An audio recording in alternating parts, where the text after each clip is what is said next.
all the people that we were starting to sign at that time, like barely alive, they either lived in America or their audience was in America. So for us, it was a bit of a leap of faith because we went out there with very little in the way of money, and we were like living in like a spare bedroom in like this kind of pretty sketchy area in someone's house. What's up, Daw Nation? My name's Wyatt Troy. I make music as come nightfall, and I want to welcome you to episode 52 of Behind the Daw, where we interview music producers, artists, music industry experts, singers, songwriters, and sound designers, and everyone else in between on an emotional, philosophical, artistic, branding, marketing, and overall music business basis.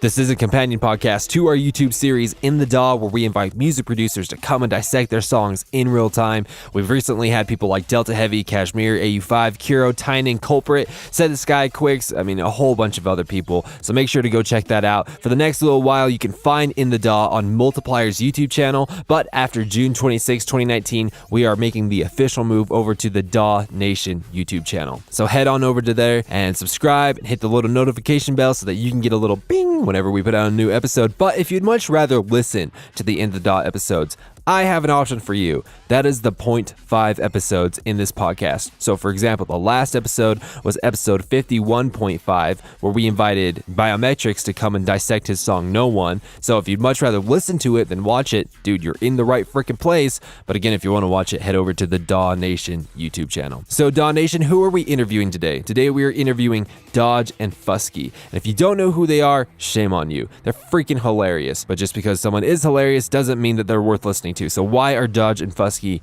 worth listening to? So first off, Rob, who is Dodge, is the co-founder of the legendary bass label Disciple. So he has all kinds of tidbits and information and knowledge he's going to be dropping throughout this episode. And also another reason to listen to them is that they have insane credentials. All right, Dodge and Fuski have had collaborations with people like Virtual Riot, 12th Planet, Barely Alive, Phase 1, Dubloads, Proto Hype, and a bunch of other people inside of the bass scene. These guys have the credentials, like literally the credentials to prove to people that they are worth listening to, all right? So with that being said, what are you going to learn in this episode? That's a fantastic question, Daw Nation. So Dodge and Fuski are going to talk about the greatest risks that they took in their career and how it turned out to be an absolutely beautiful experience. This was mentioned in the beginning of the episode, how music production schools, the kinds that cost thousands and thousands and thousands of dollars to go to, are a complete waste of time. And just to note, and we talk about this in the episode, that they are not referring to like the course that we put out. Actually, the course that we put out is actually a good thing. We talk about it. But no, we're talking about you spending like 5 figures to go to a music production course.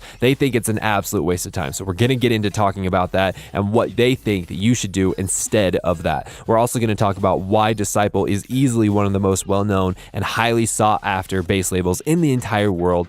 And we're going to talk about what they consider is the number one mistake that they see new producers making. This is a lot of content. There's a lot of beautiful nuggets of glory in this episode, and I'm so stoked to bring it to you, Daw Nation. But of course, before we get into it, let's hear a word from our sponsor.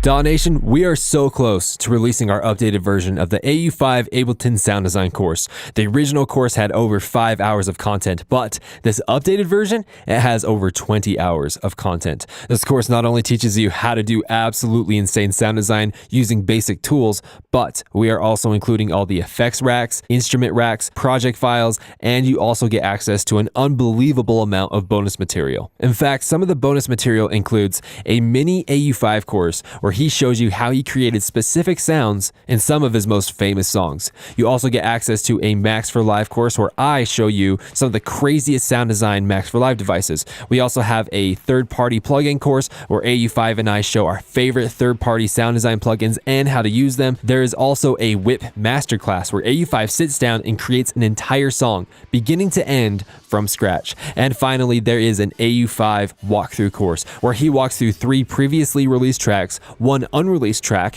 1 track from his new LP, and 2 tracks from his newest EP, Energize. The original price of the course before all the updates was $147. We've been playing around with the idea of a subscription model. You can have access to everything for only $47 a month. You can cancel anytime, there's no long-term commitments, so that you can keep the course as long as you need, but when you're done, you're done. That's it. So Daw Nation, again, at this point, we are just playing around with the idea of the subscription model. But if you are interested, please let us know down in the comments wherever you are. So Daw Nation, keep your eyes peeled for the update of the AU5 Ableton sound design course. But until then, let's get into this week's interview.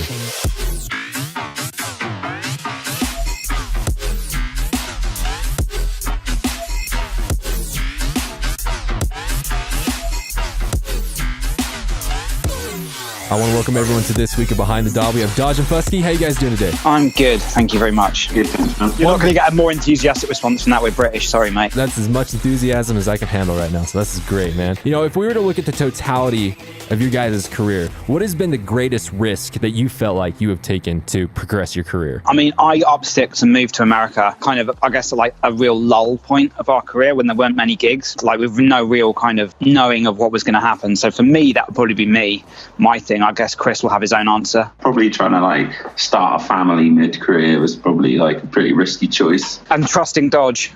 And trusting Dodge. That's probably quite a risky move as well. Do you feel like starting a family has aided your career? Absolutely, yeah. Tell me more. Why so? All the cliches that go along with starting a family, like for some people, I just think it really like grounds them a lot and sort of it takes the focus away from the individual, and like you have to become like, well, you don't have to, but I think it's a good idea to become quite selfless as a parent. And like, I think the skills that you learn through doing that are very useful in dealing with other people and like approaching a career with like a level head. Do you know what I mean? So like, I think that definitely like made a big difference for me. Like I was able to sort of reapproach the way I do work and stuff like that with more of a sort of focus and level headedness, I guess. Yeah, I completely agree. I'm a parent as well. I have a family wife. We've been married for 4 years, have 2 kids. So I completely understand what you're saying. I want to come back to this concept here in a second, but I wanted to focus on what you were saying, Rob, about you moving to America. So why do you feel like moving to America was such a beautiful thing for your career? Is there just more musical opportunities where you moved to, or what do you think? Perhaps not the words I would use, but it was an absolute no-brainer really for what we had to do. The earlier days of the dubstep kind of movement were very European, like kind of Northwest European focused. That was where a lot of it was in, obviously pioneered in the UK. It changed very, very quickly around sort of like the early 2010s and kind of, I guess, changed really beyond kind of recognition within a few years, which is where the American kind of influence and explosion of kind of audience came from in the US, with the changing sound and also, I guess, with the much higher fees in America because of various reasons, like, cultural norms, for example, coming from a background of, rock music and hip hop concerts compared to coming from a background of raves and free parties where people are willing to pay a lot less for tickets. All of these kind of things combined into a big melting pot. The gigs in Europe, a lot of people started losing money. A lot of people stopped going to them because they didn't like the music because it had changed so much, all this kind of stuff.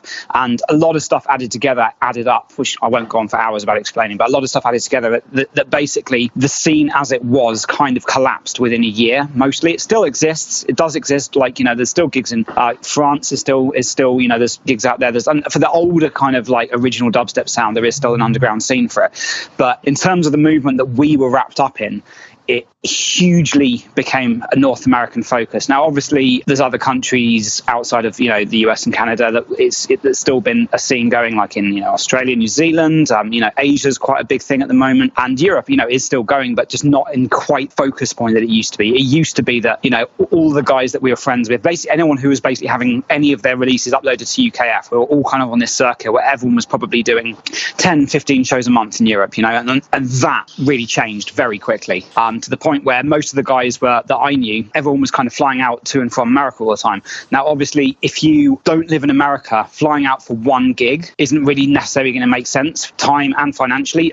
So people tended to do tours. So you come back and you basically just don't have anything to do. And then obviously Disciple, me and Russ, my business partner, had the label, and all the people that we were starting to sign at that time, like Barely Alive, they either lived in America or their audience was in America. So for us, it was a bit of a leap of faith because we went out there with very little in the way of money, and we were like living in like a spare bedroom in like this kind of pretty sketchy area in someone's house. And Ross, my business partner, went out there with about £250, which is like $400 to his name. So he went out there with like literally almost nothing, no gigs really. So it was a real big gamble. I say gamble as in there was no guarantee it would work off. Obviously, if it didn't work out, we could always come back. But it was kind of like, if this doesn't work, I don't know what we're going to do. Sorry, that was a really long answer, but I don't think I could have answered it much shorter than that without kind of actually giving a decent explanation for why we moved to America, or why I moved to America. Just so you guys know, I'm going to kind of go back and forth between you two, just so like I don't feel like I'm just focusing on one person or another. So Chris, on the concept of you being a parent, has there been, and I ask this because I'm almost certain that I know the answer, but has there been things with you being a parent that has led you to not being able to take certain opportunities that you wish you could have taken being in the music industry? Yes and no. I mean, Not particularly, just because the very nature of the work that we do, and it having been the only work I've really known, it always had time. The reason I figured that having children would work is because as you're self-employed in the business we're in, or at least I am, and just as like a producer and a DJ, you know, there is a level of flexibility within that. I wouldn't say there's been anything, let's put it this way, I don't think there's anything I've regretted turning down because I hadn't have the time or whatever, you know, like I've always been able to make it work, and I'm lucky in that, you know, my partner who I've had the children with, like, she's very understanding, and like we've always been good at compromise. So I think there's always been a level of like being able to just make stuff work. So I haven't actually really found that I've ever had to turn stuff down or whatever, if that's what you're getting at. Like,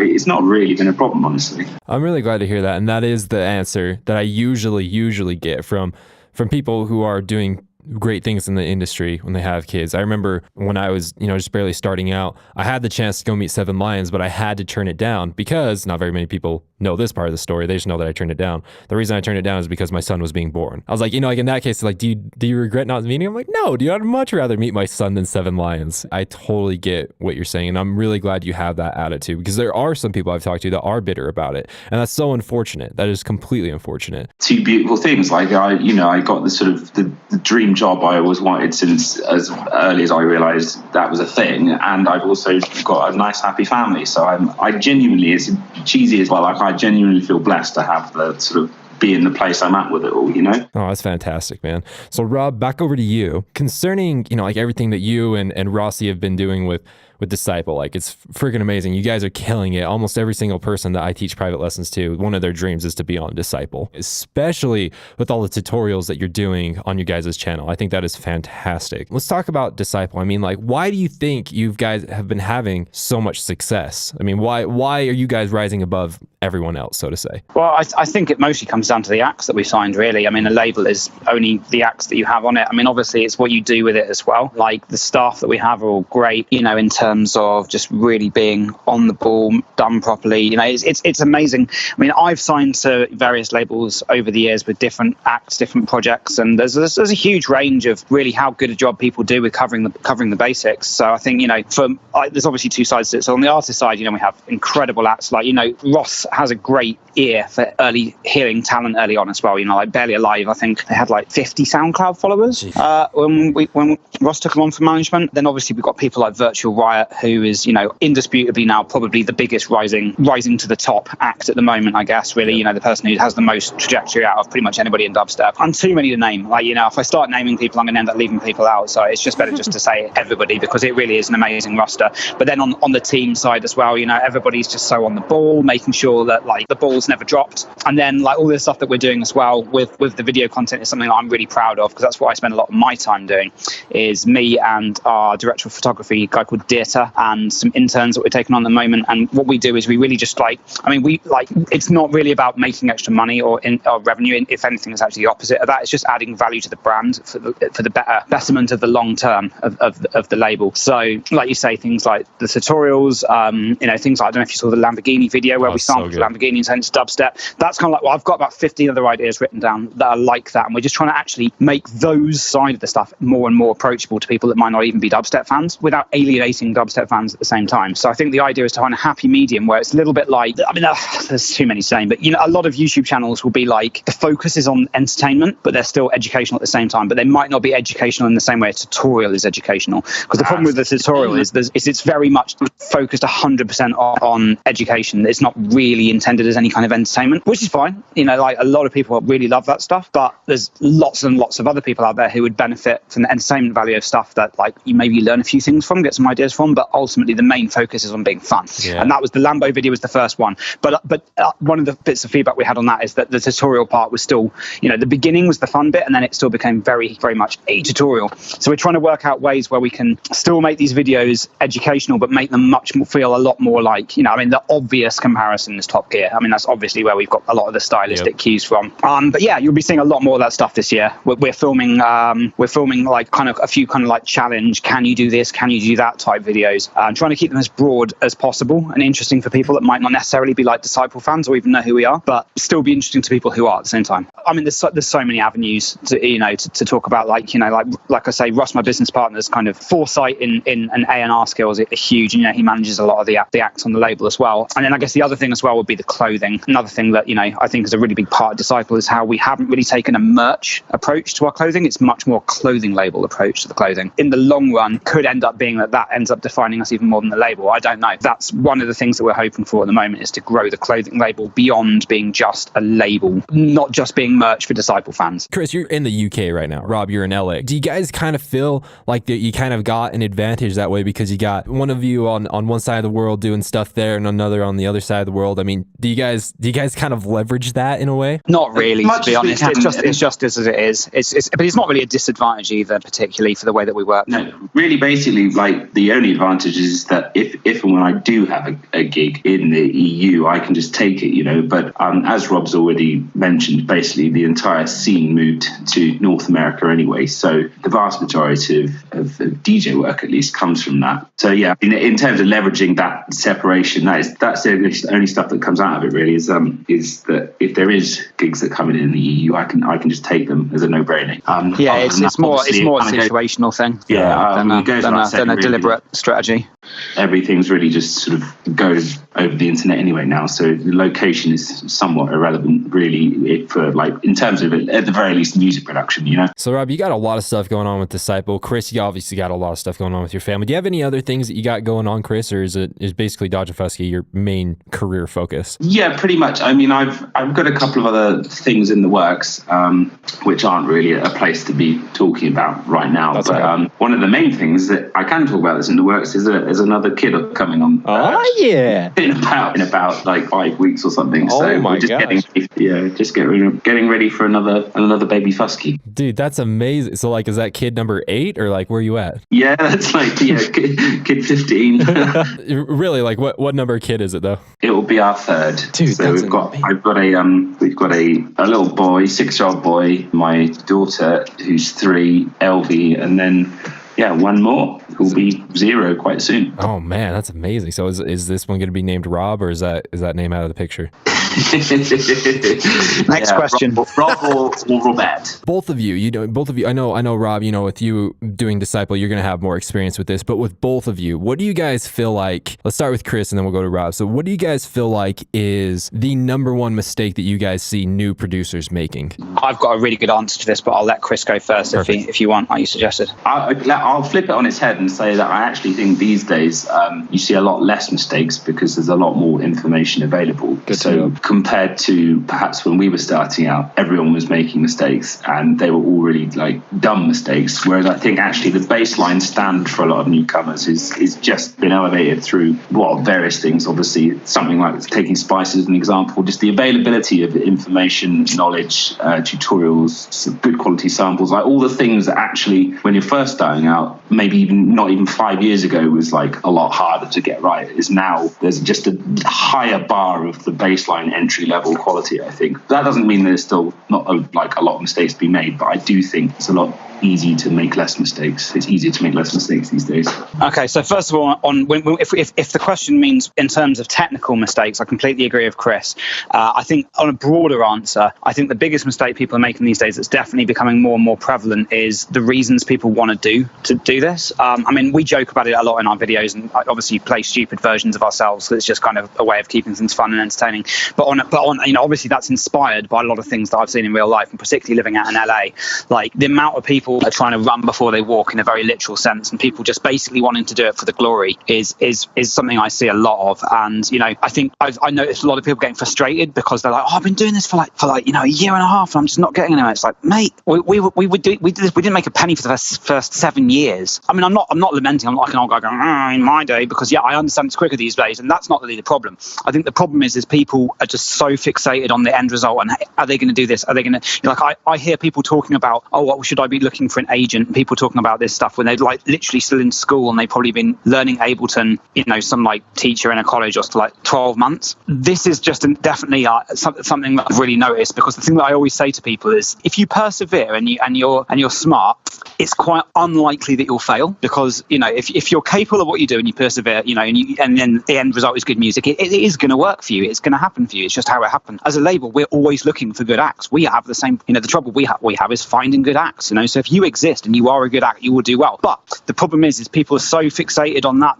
I think people get frustrated because they're not necessarily focused on enjoying the process. And for us in the early days, it was always fun. Like, I loved making music. Like in the early days, we never thought we were going to be successful. It wasn't for years that we started thinking. It's why we're called Dodge and Fuski. There's no brand concept behind it at all, because we never expected it to work.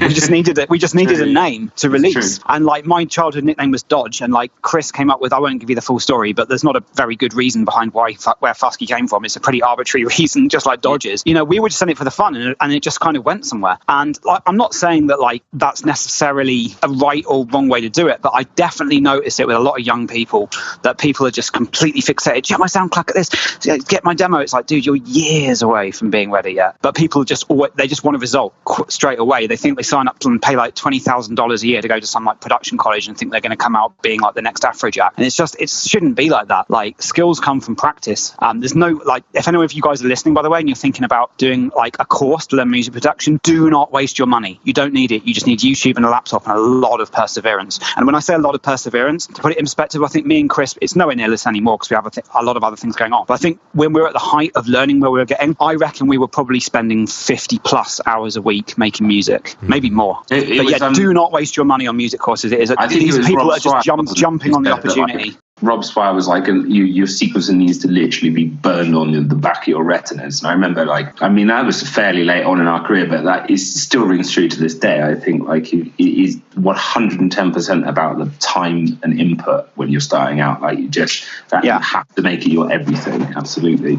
Totally. And especially given the sort of level of competition and the level of, just like I said before, the baseline standard is just higher. So I think even more so than before. I want to comment on the course thing because we did just release a course, but that course is massively different than what you're saying. Like, I'm not talking about tutorials. What I'm talking about is people that spend like I'm not going to mention specific names because I don't want to be unkind to or single anybody out, because I think a lot of these colleges are quite frankly just taking advantage of people's vanity and people like dreams and like dropping like 20 grand. Let's be fair, people who a lot of the time probably aren't even working in the industry in what you want to be doing to teach you how to make music. Online tutorials, you know, resources are probably going to be as good, if not better, a lot of the time than paying to go and do a course. You know, qualifications don't mean anything in the music industry. No, like, it's just about skills. And people talk about you need to spend 10,000 hours to become an expert at something. You know, that's what you got to do. Not go to college. You just need to spend hours. Because I know quite a few people out here who are frustrated. I see them. You know, they'll try and make some tunes for like, you know, maybe half an hour. Then they'll get fed up and they'll go and do something else. And maybe they'll do that once, twice a week. And it's like, that is not even 5% enough of the time that you need to be putting in. You need to be like 6 hours a day, every day.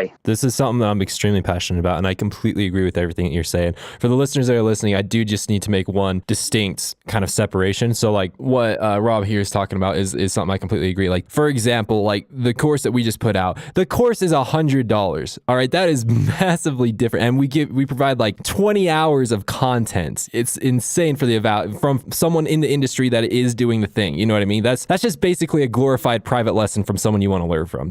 And so like in that instance, I wholeheartedly agree with that. But what, you know, like what Rob's saying, yes, going to a school, paying 5 figures, learning from people that necessarily aren't doing from things in the industry. Yeah, in that case, I feel like that is a scam, personally. Rob and I both went to the same music college. UK is that part is free, but then after that, I actually chose to go to London and do a private college music production course. Whilst it wasn't terrible, it wasn't like, I mean, I perhaps learned a bit of Cubase or something, you know, I learned odds and sods there, but if I was being very objective about it, like, it wasn't worth the asking price, and it certainly wasn't 2 years worth of material. Like, I didn't get if I'd spent those 2 years and that amount of money on my own with the resources available online these days, I think the outcome of those 2 years might have been quite different. But so there certainly are those types of college you paid like high entry fee college courses that promise a lot and actually massively and that's definitely I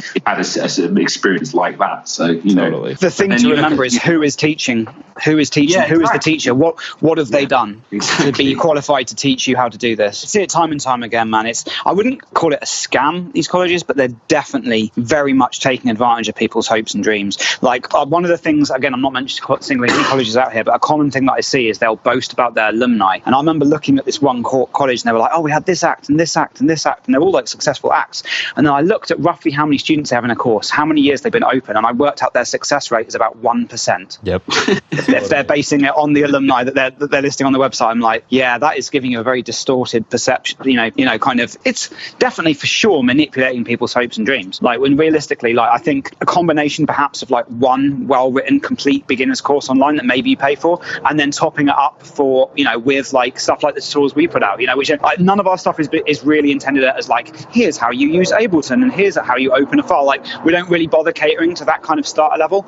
Our stuff is much more like, here's a specific thing, here's an act telling you how they did something. It's meant to be 50% inspiration and 50% technical explanation. There's so many resources online. I'm pretty sure, like I won't get into too much detail because I don't want to spoil the video we're putting out, but very soon we're basically doing a video about building a production setup on a budget. Nice. And I firmly believe that for well under $1,000 you can build a completely capable production setup, buy all the sample packs or Splice subscription that you need, and buy some tutorials or a course online. No problem. I completely no more need to spend over $1,000. Don't get me wrong, I've spent a lot more than that, but you don't need to. Where do you guys foresee the future of bass music going? With Disciple, you guys are kind of the face of it, especially with the acts that you have. I mean, where do you feel like it's going? I've got a good answer for this. So this is kind of a typical question that, like, and no offense at all here, but just being totally honest, that I kind of get really bored of hearing, because I hear a lot of people asking it all the time and has been for years. But this, I can only relate this into things that have happened in Europe as a comparison, because obviously electronic music, I mean, was born in America. It was born in Chicago, really, you know, house music and people like Marshall Jefferson and stuff like this. But like in terms of its wide scale adoption, it was always a European thing, really, in terms of wide scale adoption. It was only really the bass music thing that has taken America by storm to the size that it has today. You know, these huge, like, you know, for example, Excision's festival, it's like gigantic and basically just bass music. It's unbelievable. It's like the size of Glastonbury in the UK pretty much. But anyway, so what we see happen in Europe, where it's a much more matured kind of widespread market, being careful with my words here because I'm in no way trying to insinuate that this is a new thing to anyone, but like in terms of widespread adoption, you see genres like kind of house music, garage and drum and bass, which have been around for a long time. They've got their audience, they've got their fans. The whole thing's quite similar. People, like, new kind of trends come and go, but in terms of like where is the scene going, it's not really like that. And in America, I think it was, you know, particularly people like Skrillex, who was hugely responsible for revolutionizing popularity of electronic music in America beyond just kind of, you know, Vegas bottle service type scene. It was really, it'd be like dubstep in the way that most of us will think about it today, especially in American context, is very much America's kind of take on dance music. And then we had like trap come out of that, which was very much, you know, electronic version of hip hop that kind of, you know, similar. I remember listening to old tunes like, you know, Southern hip hop like 10 years ago that kind of sounded like trap, but just with different sound design. And that kind of came and went. And what we've really been seeing is more and more stability, particularly in dubstep in America. Consistency. I think that what's next thing isn't really a relevant question. I think America's dubstep has become America's drum and bass. Like what we're really seeing here is just a affirming of an identity, of a culture and a sound. So I think this whole idea of what's going to be the next big thing isn't like, we are, you know, I remember when Bass House came along, I covered Bass House project as well. And like I really liked it because it reminded me of old garage, and, you know, I've made some tunes because it just kind of grabbed me. But like, it wasn't like that was like, oh, this is the next big thing, everybody drop everything and make this. You know, it was just another thing that came along. So I think in terms of like, is everyone that's making dubstep now going to be making something else in 5 years' time? I don't think so. I think it's kind of here to stay at this point. So that's my take. I might be wrong. That's just a fairly educated guess. Yeah, I have to agree quite, yeah. I mean, from my perception of it is basically that got to a point now where, exactly as Rob put it, it's sort of solidified itself and is sort of like, it's gone from being a blossoming new exciting thing into something that's familiar but still has like progression and new ideas come out of it. And as Rob already said, like a lot like drum and bass has in the UK and in Europe as well. Like it's not going anywhere. It's definitely not going anywhere, but like stuff still evolves within it, and it like moves along, and it influences come from subgenres and everything, you know, and some new like genius will come along and switch it up and do something crazy and new, and then that'll get sucked into it all. But it kind of feels very steady at this point, for sure. Yeah, and another thing as well is you have to remember that part of the reason that a lot of these new genres and sounds came along was an evolution of software. So, you know, people like wavetable synthesis in particular, and being able to make custom wavetables was a big driving factor of kind of, you know, like all the growl sounds and everything. For that, we've got that now. It's not like there's an untapped potential to these synths. Yeah, maybe someone will think of a way of using it that hasn't been used yet, but in like sound design in the context it's used in bass music hasn't really radically changed in quite a while now. Yeah, I think like technology is that's it in a nutshell. Is that it will, whenever there's technology always drives change. It will drive that sort of reimagining and the refocus. And, you know, I mean, Massive is the obvious example to use, like you say, wavetable synthesis and stuff. Like all these things come along, and, you know, they will steadily evolve. I mean, really, if you look back at things like in the 90s, like so much of what you would call rave music then was basically like Roland and Korg like workstation synths with like people using presets from that. So like really not a lot's changed in 20 years in terms of how people make music. It's just the particular sounds and the way those sounds are created have changed a bit. But like, well, there's definitely a few ways that I would say it has changed. I mean, sorry, I didn't mean to interrupt, but you hit a really interesting point there. Yeah, carry on, man. Yeah. So obviously, like the examples you give of the old Roland stuff is a really good one, because a lot of that was kind of abused in the way it was used. So like, you know, like the TR-909 or the TR-808, they were designed as accompaniment drums for like, you know, like solo guitarists playing in a pub or something like that, you know, and it's meant to be like a backing rhythm. But then, like, you know, same with the 303, it was meant to be like a bass guitar accompaniment, and then just by cranking the resonance up, you get the acid sound, and it was never designed to do that. But that's by far the most iconic sound that came from like, you know, like TB303 is like, you know, the kind of the Prodigy type acid techno sound, which is never was designed for. But here's the interesting thing that I think is a really, really good reason of why I think we're seeing slowdown now is ever since I remember, you know, being born and, you know, music technology evolving, like ideas have always been ahead of the technology. And it's only really been in the last sort of 5 or 6 years where now the technology in terms of processing power is no longer a bottleneck. Like technology is still a bottleneck in terms of things like 3D rendering, and like now we're getting into the era of real-time ray tracing and all this kind of stuff. But in terms of software production, my 2013 MacBook Pro will still not bottleneck unless I'm trying to like do a Hans Zimmer and load up 20 contacts playing string instruments. You know, for making like electronic music, you were never going to hit a bottleneck of computing power these days. Even with like a cheap $800 laptop, it's going to be a surplus of power. Although and I think that's part of the reason. It depends. I'd say that's slightly subjective in terms that, you know, it depends what you're looking for and what you're going for, because you could imagine a theoretical VST synth that is purely like fractal based or something. I'm totally making up, but there's potential for a new technology that doesn't exist yet, but is because of lack of computing power. Like I think I get what you're saying, but at the same time I would say that never say never. Like there's may very well be a technology that, like the audio equivalent of ray tracing is the example you get. Like there might be something out there that we don't know about, but we don't have. They're true, but here's the way that I would think of it is like you have digital reverbs, and then you have impulse response reverbs, which are way more accurate reverbs that use samples and room recordings to create reverbs rather than the digital algorithm. But the question is, will you even notice in a mixdown? So this is what I'm saying is, yes, I'm sure there's like ways of processing this, but the question is, are we going to get stuff that's audibly impossible at the moment? And that's, I don't know, I can't answer that. Yeah, I think it's a question. I think we look at things like deep learning and AI and stuff for the sort of sound design potential within those sorts of things. Yeah, I suppose AI is an interesting one. Maybe there'll be kind of weird AI stuff. I mean, the thing is at the moment is like within reason, you can, I mean, not within reason the software, but within reason, definitely not within reason the software. Within reason, you could probably create most sounds now that you could really imagine. Whereas, you know, back in like the 50s, you know, when electronic music started in the context of being a, you know, well, the 50s, maybe not a specific amount, but, you know, but back then when we had like things like the advent of electric guitars and you had the advent of synthesizers and drum machines, it was a very slow trickle of what sounds you could make. Like, you could not make a growl bass on 1950s equipment. Not really. Maybe if you were like, I don't know, maybe it's possible, but it's certainly not very practical. Well, I mean, if you look at something like that, I've never tried and I doubt I ever will, but like, it'd be interesting to see if you could take something like a DX7 and like FM a sort of slightly vocally, because it's FM synth, but obviously it's to do with that. No, DX7's a good example, but I mean, still, I'm talking about practical limitations, and then like you would have had, on top of that, all the processing you'd have to do. You'd need to spend thousands. Nowadays, you just chuck a few plugins and you can just make virtual Wyatt sounds, you know? Like, the limitations holding people back from making these sounds have gone.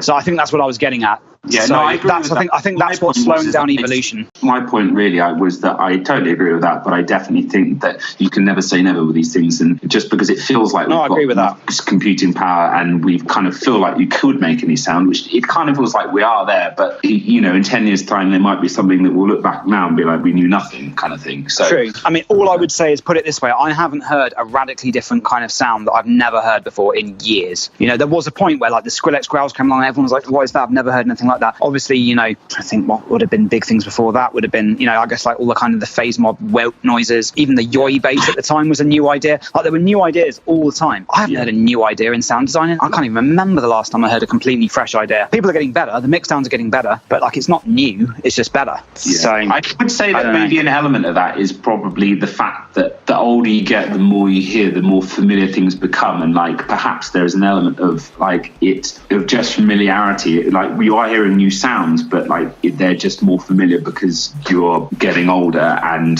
on top of that, I don't know. Like, I do tend to agree with you. I'm just trying to think of maybe a counterpoint. No, I know you're being devil's advocate. I get that. That's good. That's a healthy part of any debate. But yeah. Anyway, I think we've stayed on the subject a long time. We should.